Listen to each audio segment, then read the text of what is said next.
গ্রাম ছেড়ে চলে যাবো। একজন আছে যার কাছে গেলে আমাদের জমি জায়গাগুলো নিতে পারে। ঠিক আছে, তোমরা যখন এত করে বলছো তাহলে তোমাদের জমির দাম বলো।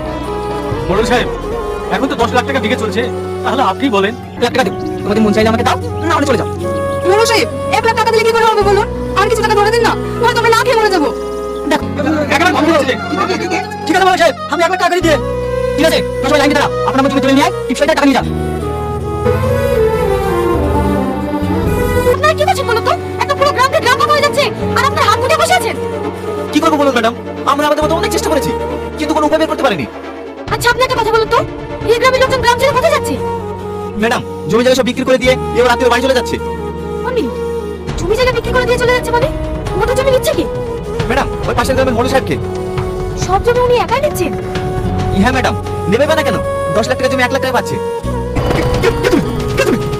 আমাকে চিনতে পারছিনি? ভালো করে মনে করে দেখ, 3 দিন আগে তো হাত কেটে দেখেছি, আজ গলা কাটতে এসছি। আমি তোমার বুঝে গেছি। সত্যি করে বল, তুই কিসের জন্য নিজে নিজে হাত কেটেছি? না না, আমি বলবো না, বলে আমার সামনে দাও। সত্যি করে বল, নইলে কিন্তু তোকে আমি মেরে ফেলবো। বল। আমি সব বুঝি। আনন্দ কর। কেউ পালানোর চেষ্টা করবে না, পুলিশ চারিদিক থেকে আমাদেরকে ঘিরে ফেলেছে, সবাই চুপ করে দাঁড়িয়ে থাকবে।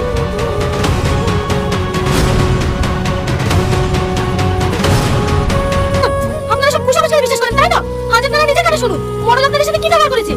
এই সত্যি কথা বল সবাইকে, নাহলে এখানে সবাইকে এনকাউন্টার করে দেবো। বলছি সব বলছি আমি, তোমরা আমাকে ক্ষমা করে দাও। এখানে ভূত পেট বলতে কিচ্ছু নেই, তোমাদের জমি আগুনে লেগে সব আমার প্ল্যান ছিল। আবার মিথ্যা কথা বলা, তাহলে আমার সামনে হাত কেটে দিয়েছে কে? না গো, আমার হাত কেউ কাটেনি, আমার হাত আমি নিজে নিজে কেটেছি।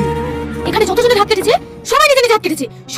ছি, তোরা মানুষই না, তোরা মানুষ রূপে সবাই একটা জানোয়ার। তোদের কাউকে আমি ছাড়বো না, সবাইকে ফাঁসি করে দিতে।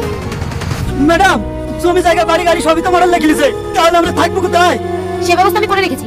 কনস্টেবল, দলিলগুলো নিয়ে এসো।